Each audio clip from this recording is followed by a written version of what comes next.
नमस्कार.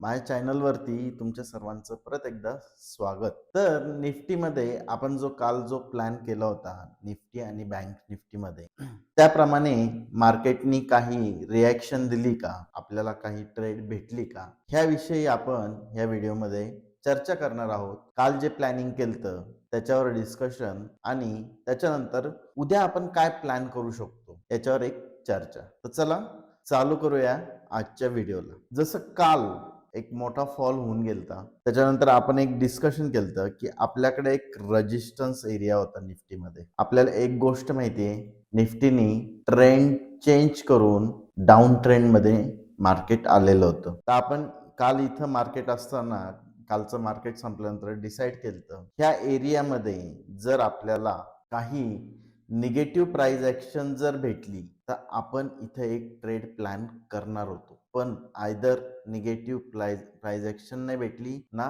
आपल्याला positive price action भेटली. आज मार्केटनी completely sideways to down trend form मध्ये मार्केट गेलं. फर्स्ट कॅन्डलला मार्केटनी एक गॅप अप ओपनिंग होऊन पुल अप दिलं. त्याच्यानंतर ह्या लेवलच्या वरती क्लोजिंग द्यायचा प्रयत्न केला.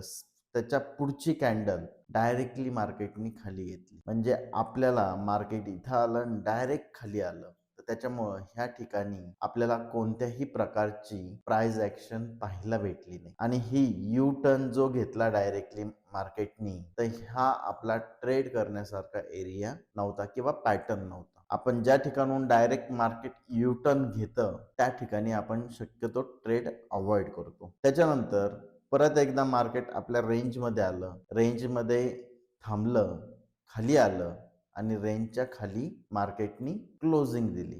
तर आता तुम्ही इथं पाहताल की आपल्या रेंजच्या खाली इथं मार्केट येऊन हॉल्ट करतंय. आता हा यम पॅटर्न इथं तयार झालेला आहे. पण हा ब्रेकआउट होईल का नाही हा सगळ्यात महत्वाचा मुद्दा आहे. तर आपला उद्याचा प्लॅनिंग हा एकदम सिंपल राहणार आहे.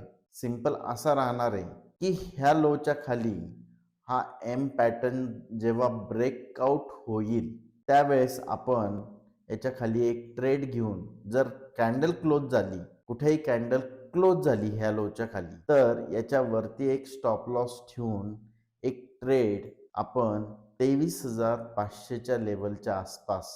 23,500 का? कारण तो एक राऊंड नंबर आहे आणि राऊंड नंबरला market as a support and resistance घेतं. म्हणून आपण 450ची लेवल न पाहता 500च्या जवळ जे काही प्रॉफिट आपल्याला भेटल किंवा याच्यावरती जर मार्केट उद्या निघालं तर इथं आपण लॉस बुक करणार आहोत. तर सिंपल प्लॅनिंग झालं आपल्याला. आपल्याला जर ट्रेड भेटली याच्या खाली आपण एक ट्रेड प्लॅन करणार आहोत. डायरेक्टली गॅप डाऊन किंवा खाली फ्लॅट ओपन होऊन मार्केट जर खाली आलं तर आपली कॅन्डल क्लोज झाल्यानंतर 15 मिनिटाची कॅन्डल क्लोज झाल्यानंतर आपण त्या कॅन्डलला ट्रेड प्लॅन करू शकतो आणि याच्यावरती एक स्टॉप लॉस होऊ शकतो. इथं एवढी एक ट्रेड प्लॅन निफ्टीमध्ये होऊ शकते. पण अजून एक गोष्ट, एक जर तुम्ही पॅटर्न पाहिला निफ्टीमध्ये, जर मार्केट 2 दिवस सलग पडत असेल, लास्ट काही वेळेस मी पाहिलेला पॅटर्न तुम्हाला दाखवतो.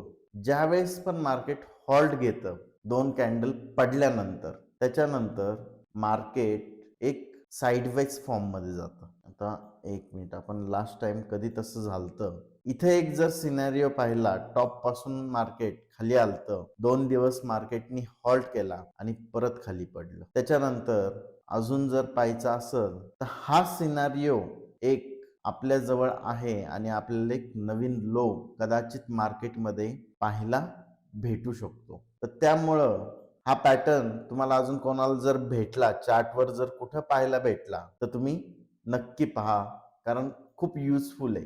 प्रत्येक वेळेस मार्केट खाली पडताना 1 ते 2 दिवस हॉल्ट करतं आणि त्याच्यानंतर पुढची एक मुवमेंट घेतं. त्याच्यामुळं आजही आपल्याला एक पॉज कॅन्डल भेटलेली आहे मार्केटमध्ये. कदाचित उद्याही आपल्याला एक पॉज कॅन्डल जर पाहायला जर भेटली तर इथून मार्केट जर परत रिव्हर्स होणार जर असेल किंवा ह्याच लेवलवरून जर मार्केट रिव्हर्स होणार असेल तर आपल्याला इथंच कळेल. किंवा फॉलो थ्रू भेटणार असेल मार्केटला निगेटिव्ह साईडला, तर ह्या कॅन्डलच्या खाली निघाल्यानंतर मार्केटमध्ये अजून एकदा आपल्याला सेलिंग प्रेशर 360च्या लेवल पर्यंत पाहायला भेटू शकतो. पण आपण इनिशियल जे टार्गेट आहे ह्या लो साठी एक कन्सिडर करणार आहोत, कारण मार्केट इथूनच एकदा रिव्हर्स गेलतं आणि कदाचित ह्या आठवड्यात परत मार्केट ह्या लोला टेस्ट करायला येऊ शकतं आणि ह्या लोच्या जर खाली मार्केट गेलं तर आपल्याला फायनल प्रॉफिट 360 ते 370च्या लेवलला बुक करायला पाहिजे. त्याच्यानंतर जी काय प्राइस ऍक्शन होईल त्याच्यानंतर आपण त्या गोष्टी ठरवूच. तर डेली चार्ट पाहून मार्केट कदाचित एक दिवस अजून हॉल्ट करू शकतं अशी परिस्थिती एक जाणवती. जर आपल्याला ट्रेड भेटली तर ठीक, नाही तर उद्या पण मार्केट जर साइडवेज जर गेलं तर आपण मार्केटमध्ये ट्रेड करणार नाहीये. आजही आपण वाट पाहत होतो, पण आजही आपल्याला कोणतीही इथं ट्रेड भेटली नाही. मार्केट रेंज मध्ये येत होतं, परत वरती जायचं, इथे एकदा खाली आलं पण परत एकदा रेंज मध्ये गेलं. हा ब्रेकआउट म्हणता येणार नाही, हे साइडवेज फॉर्म होऊन एक फेकआउट द्यायचा प्रयत्न केला मार्केटनी आणि त्याच्यानंतर परत रेंज मध्ये येऊन ह्या रेंजच्या जवळपास मार्केटनी क्लोजिंग दिलेली आहे आपल्याला. तर चला आता आपण बँक निफ्टीचं अनालिसिस करून घेऊया एकदा.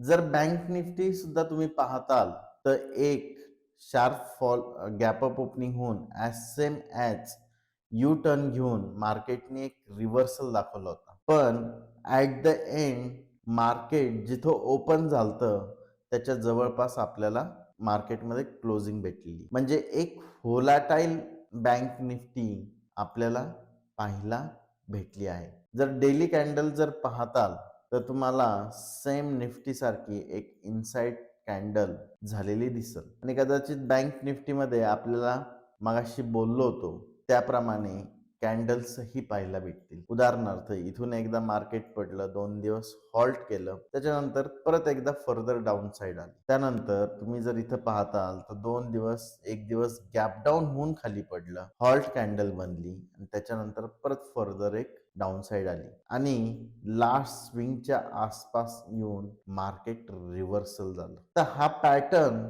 मार्केटमध्ये मला बऱ्याच वेळेस पाहायला भेटलाय की मार्केट जर डाऊन ट्रेंड किंवा अप ट्रेंड मध्ये शिफ्ट होत असेल तर 1 ते 2 दिवस मार्केट तिथं हॉल्ट करतं आणि फर्दर ट्रेंड कंटिन्यू करतं, आयदर ट्रेंड रिव्हर्सल करतं. वरती जातानाही जरी तुम्ही पाहिलं तर मार्केटमध्ये तुम्हाला कायम एक हॉल्ट कॅन्डल भेटलेली असेल. हॉल्ट म्हणजे डोजी टाईप कॅन्डल आपण त्याला म्हणू शकतो. डोजी टाईप कॅन्डल म्हणजे आपल्यासाठी ही एक अलर्ट कॅन्डल असते. जर ही अलर्ट कॅन्डल टॉपला बनली तर मार्केटमध्ये एक सेलिंग प्रेशर सुद्धा आपल्याला पाहायला भेटू शकतो. आयदर हाय जर मोडला तर एक एक्स्ट्रीम बाईंग प्रेशर सुद्धा आपल्याला पाहायला भेटतो. त्याच्यामुळे जेव्हा पण तुम्हाला भविष्यात अशा टाईपची कॅन्डल जर भेटली तर तुम्हाला एक मार्केटमध्ये त्या पद्धतीने एक सेलिंग किंवा बाईंग प्रेशर तुम्हाला